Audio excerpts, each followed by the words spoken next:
Movie की शुरुआत में हमें इस मूवी के मेन कैरेक्टर फिंच को दिखाया जाता है, जो कि एक हाईटेक सूट पहनकर एक स्टोर में जाता है और वो अपने साथ एक रोबोट को भी ले जाता है। और अब फिंच उस स्टोर में बहुत सारे लाशों को देखता है जो कि बहुत ही अजीब दिख रहे थे। और अब वो उस स्टोर से कुछ जरूरी सामान को लेता है और अपनी कार में बैठकर वहाँ से निकल जाता है। और अब हमें शहर के बहुत ही बुरे हालात को दिखाया जाता है, जहाँ पर धरती के ओजोन लेयर के बर्बाद हो जाने के कारण सूरज की खतरनाक किरणें धरती पर तबाही मचा देती हैं और कुछ लोगों को छोड़कर पूरी आबादी खत्म हो चुकी थी। और अब फिंच एक मैप को देखता है और उस मैप के जरिए वो बचे हुए स्टोर की तरफ जाने लगता है ताकि वो और खाने को जमा कर सके। पर तभी उसे रास्ते में एक बहुत ही बड़ा तूफान नजर आता है और अब वो उस हेवी ट्रक को वापस की ओर मोड़ लेता है और तुरंत ही अपने घर की तरफ निकल जाता है। और वो एक बिल्डिंग में पहुंचता है और अपने शरीर से उस हाईटेक सूट को निकालता है और उसको साफ करने लगता है। और अब हमें ये भी पता चलता है कि उसको टीबी की बीमारी है। और अब वो अपने डॉग को खाना देता है और खुद अपने खाने के स्टॉक को चेक करता है और वो देखता है कि उसके पास खाने का स्टॉक बहुत ही थोड़ा है। और फिर हमें फिंच को एक रोबोट पर काम करते हुए दिखाया जाता है और फिंच एक रोबोट को बना रहा था। पर तभी फिंच के रूम की लाइटें चली जाती है और अब फिंच अपने रूम के छत पर जाता है और उन लाइट्स को ठीक करने लगता है। पर तभी वो देखता है कि वहाँ एक बहुत ही बड़ा तूफान आने वाला है और अब वो समझ जाता है कि उसे इस जगह से निकलना पड़ेगा, क्योंकि वो तूफान बहुत दिनों तक चलने वाला था और अब उसके पास जिंदा रहने के लिए खाना भी लिमिटेड ही था। और अब वो उस रोबोट के बचे हुए काम को पूरा करता है और वहाँ से अपनी बस में बैठकर निकल जाता है। और फिर वो लोग सैन फ्रांसिस्को की तरफ निकल जाते हैं और अब फिंच उस रोबोट को उसके काम बताता है और उस रोबोट का काम था खाना ढूंढना और डॉग का ख्याल रखना। और अब फिंच एक स्टोर से कुछ जरूरी सामान लेने के लिए वहाँ से निकलता है। पर तभी हमें तूफान को दिखाया जाता है जो कि बहुत ही तेजी से उनके तरफ आ रहा था और फिंच समझ चुका था कि वो लोग उस तूफान से भाग नहीं सकते, इसलिए फिंच बाहर आकर बस को मजबूत रखने के लिए जमीन पर कीले को गाड़ने लगता है। और फिंच 3 कीले गाड़ता है और एक कीला वो रोबोट। और फिर वो सारे लोग उस बस के अंदर तूफान के गुजरने का इंतजार करने लगते हैं। पर तूफान बहुत ही तेज था और उनकी बस हवा में तैरने लगती है। उस बस की तीनों कीलें निकल चुकी थी, पर जो कील उस रोबोट ने गाड़ी थी वो कील नहीं निकला। और अब तूफान थमने के बाद फिंच उस रोबोट की तारीफ भी करता है। और अब उस तूफान के कारण उस बस का एक टायर बहुत ही बुरी तरह टूट चुका था और फिंच के पास स्पेयर व्हील बदलने के लिए जैक भी नहीं था। और अब वो रोबोट अपने स्ट्रेंथ से उस बस को उठा लेता है और फिंच को वो टायर बदलने के लिए कहता है। और अब फिंच उसे जेफ नाम देता है और वो रोबोट उस नाम को लेकर बहुत ही एक्साइटेड हो जाता है। और अब वो लोग सैन फ्रांसिस्को की तरफ निकल जाते हैं और अब फिंच जेफ को कुछ जरूरी बातें बताने लगता है, जैसे कि बड़ों का सम्मान करना, सबसे मिलजुल के रहना, एक दूसरे का ख्याल रखना। पर जेफ को उनकी बातें समझ में नहीं आती और फिर वो लोग एक होटल में पहुंचते हैं और फिंच उस होटल में जाता है। पर तभी उसे खून की उल्टी होने लगती है और फिंच की तबीयत बहुत ही खराब होने लगती है। और उधर दूसरी तरफ जेफ क्यूरियस होकर उस बस को चलाने लगता है और क्योंकि उसे ड्राइविंग नहीं आती थी, इसलिए वो उस बस को आगे खड़ी गाड़ी पर दे मारता है। और अब फिंच बाहर आता है और जेफ पर बहुत ही गुस्सा करने लगता है और जेफ को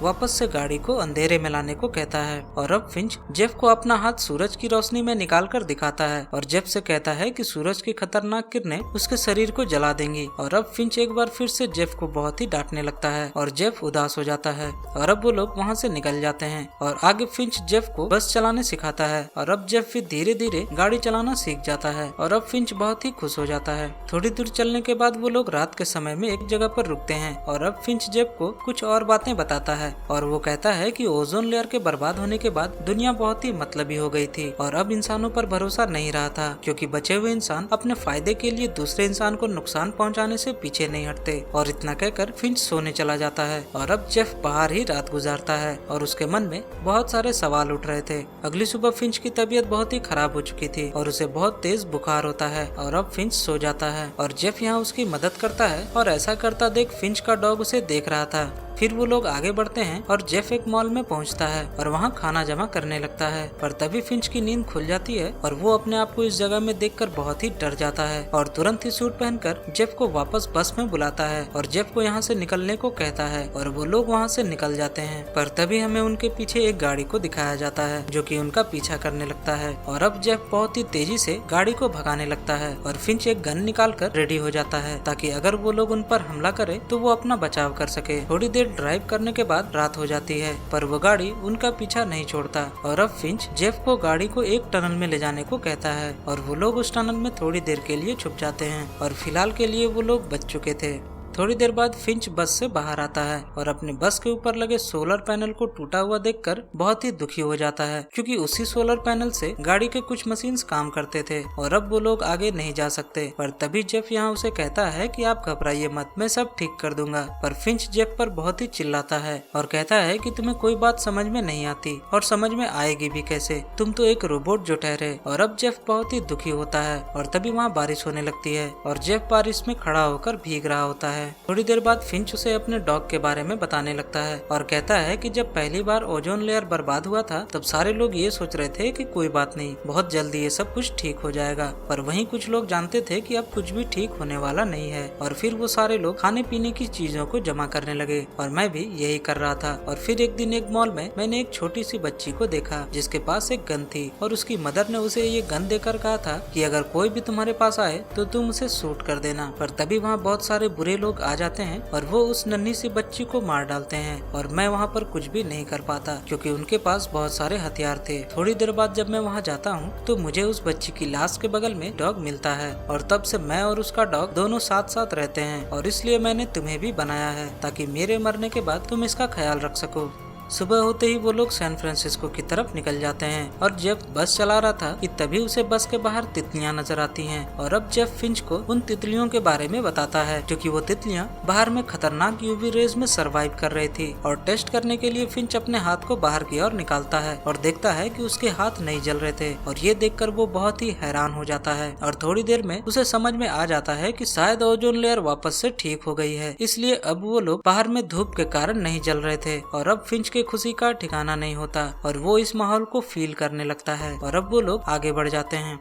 थोड़ी दूर आगे जाने के बाद फिंच एक सूट पहनकर इस मौसम का आनंद लेने लगता है क्योंकि कई सालों बाद उसे सूरज की रोशनी में जीने का मौका मिला था। और अब वो जेफ से माफी भी मांगता है और फिंच अपना डॉग को जेफ के साथ खेलने को कहता है। पर जेफ यहाँ देखता है कि डॉग उसे कुछ खास पसंद नहीं करता और जेफ डॉग के साथ नजदीकियां बढ़ा ही रहा था कि तभी फिंच को उल्टी आने लगती है और जेफ फिंच को संभालता है और फिंच यहाँ जेफ को गले से लगा लेता है और फिर से उसे एक बार सॉरी कहता है। यहाँ हम उन दोनों के बीच एक इमोशनल अटैचमेंट देख सकते हैं। और अब फिंच अपने बस में जाकर सो जाता है क्योंकि उसकी तबीयत बहुत ही खराब हो चुकी थी और अब रात हो चुकी थी और डॉग बहुत ही जोर जोर से रोने लगता है। और अब जेफ ये समझ चुका था कि फिंच की मौत हो गई है और अब जेफ बहुत ही सम्मान के साथ उसके सूट को और उसके बॉडी को जला देता है। और अब फिंच के मरने के बाद जेफ और वो डॉग दोनों बहुत ही उदास थे। पर तभी जेफ को वो सारी बातें याद आने लगती है जो कि फिंच समय समय पर जेफ को बताया करता था और अब जेफ उस डॉग का ख्याल रखने लगता है। और फिर जेफ वहाँ से गोल्डन ब्रिज की तरफ निकल जाता है और वहाँ जाने का मकसद फिंच था क्योंकि फिंच ने उसे एक बार ये कहा था कि उसे गोल्डन ब्रिज में जाना है और ये उसकी इच्छा थी और इसलिए जेफ वहाँ पहुँचता है और ब्रिज को फील करने लगता है और जेफ को थोड़ी खुशी मिलती है और फिर जेफ डॉग से बातें करता है और आगे की ओर निकल जाता है। इस मूवी में हमें एक मशीन और एक इंसान के रिलेशनशिप के बारे में बताया गया है जहां एक रोबोट इंसानों से कहीं ज्यादा इंसानियत दिखाता है और अपने पिता समान फिंच की इच्छा को पूरी करता है। और इसी के साथ ये मूवी यहाँ खत्म हो जाती है। मिलते हैं अगली वीडियो में। जय हिंद।